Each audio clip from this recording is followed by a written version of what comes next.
the crew of Apollo 13, wishing everyone nice evening and about to close out our mission.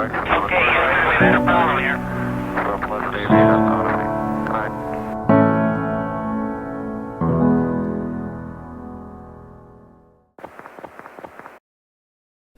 The Apollo 13 mission was to be a single routine expedition to the moon in the early 1970s. Its journey would have marked NASA's third successful attempt at a lunar landing. In a matter of only seconds, Apollo 13 turned from a research mission to the moon to a rescue mission to save the lives of 3 bold astronauts. July 20th, 1969.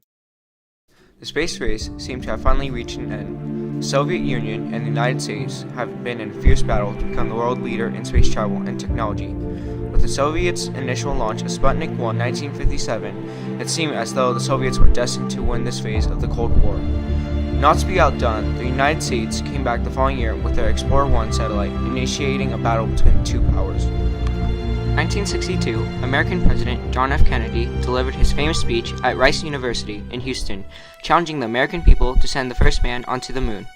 This infamous and historical technological arms race raged on for the next 7 years until finally, in 1969, astronaut Neil Armstrong entered the space race and met Kennedy's challenge for all of America, stepping onto the lunar surface and uttering the now immortal phrase, It's one small step for man, one giant leap for mankind.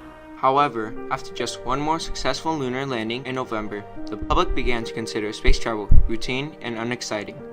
People turned their attention away from the final frontier of space and towards the ongoing and unpopular Vietnam War and the increasing national upheaval.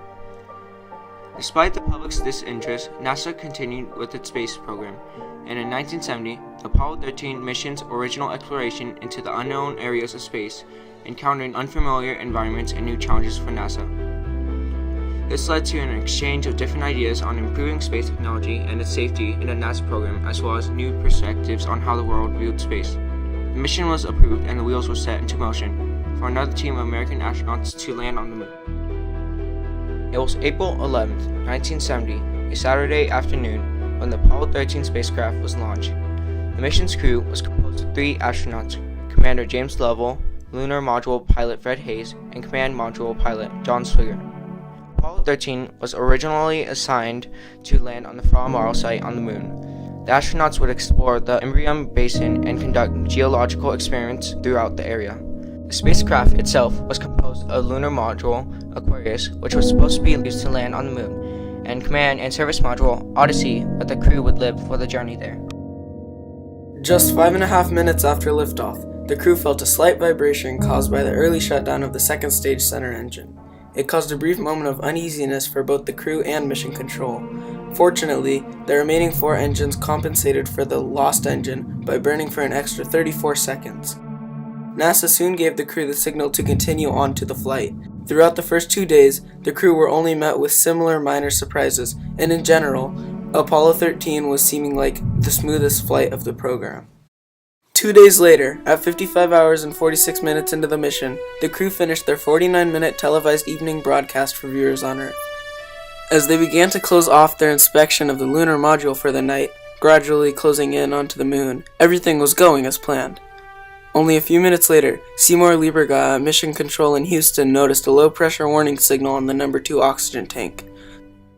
The signal indicated that the oxygen in the cryogenic tanks needed to be resettled by heating and fanning by a routine procedure called cryostirring to prevent the extremely cold gas from settling into layers. The crew was instructed by Mission Control to perform the cryostir and proceed as normal. Moments later, the number 2 oxygen tank unexpectedly exploded, causing the number 1 tank to also malfunction. The crew felt a single and sudden vibration flow through the spacecraft. On the control panel, both a caution and warning light lit up. Soon, more warning lights began to blink, showing the loss of 2 of the 3 fuel cells, the spacecraft's primary source of electricity. They also indicated that 1 oxygen tank was completely empty, and the oxygen in the second tank was rapidly depleting. Approximately an hour after the explosion, and with 15 minutes of power left in the Odyssey, Houston made the final changes to their original procedure and devised a new plan to navigate the crew back home. Jack Luzma from Mission Control instructed the crew to make their way to the lunar module as it could be used as a temporary lifeboat. Crew members James Lovell and Fred Hayes quickly made their way to the lunar module to boot it up, as John Swigert shut down all the systems on the Odyssey command module to conserve power for their landing on Earth. With that task complete, the flight members and ground controllers involved in the mission now faced their real challenge. The lunar module, designed to support 2 crew members for 2 days, now needed to support 3 crew members for 4 days. The Apollo 13 crew was forced to take extreme measures in their final days before descending to Earth. All crew members cut down water intakes to 6 ounces of water a day, a mere fifth of their regular intake, and all non-critical systems in the spacecraft were shut down to reduce energy consumption. The turn-off of the electrical systems caused the loss of a major source of heat, dropping the temperatures to near freezing and creating nearly impossible conditions for the astronauts to sleep. Finally, the crew began to notice an intensifying buildup of carbon dioxide, which would poison them as they breathed the air. Although a sufficient number of lithium hydroxide canisters were available to remove carbon dioxide from the spacecraft, none of the canisters from the command module were compatible with the round openings in the lunar module. With little time left, the ground controllers hurriedly transmitted instructions for the astronauts to assemble a makeshift adapter with duct tape, plastic bags, a bungee cord, and other miscellaneous items on board in order to remove the crew's carbon dioxide. All of these innovative and extreme measures allowed the crew members to survive the harsh conditions until they reached their final destination. As the craft neared Earth, other issues came to the fore. At the trajectory the spacecraft was headed, they would deter 4,023 kilometers from the Earth's atmosphere. Commander Lovell fired the lunar module's powerful landing engine in a desperate final attempt to get on the correct trajectory. He would not know whether he had gotten it right or not until it would be too late. It was now up to the luck of the astronauts to see if they would survive this final gambit. On April 17, 1970, at 1:07 p.m., the Apollo 13 spacecraft and crew members splashed down gently in the Pacific Ocean after almost 6 days in space, as the American people watched the live broadcast from the national news stations. The command module landed only 4 miles away from the prime recovery ship, the USS Iwo Jima. The astronauts were discovered inside, alive and well. The nightmare was finally over. The days after, crew members James Lovell, Fred Hayes, and John Swigert were presented with the Presidential Medal of Freedom, one of the highest-ranking civilian awards to this day, by President Richard Nixon for their ingenuity and courage. The American people praised them as national heroes. After the near disaster of Apollo 13, many new perspectives and ideas rose. First, NASA was faced with many inquiries from not only the government but also the public.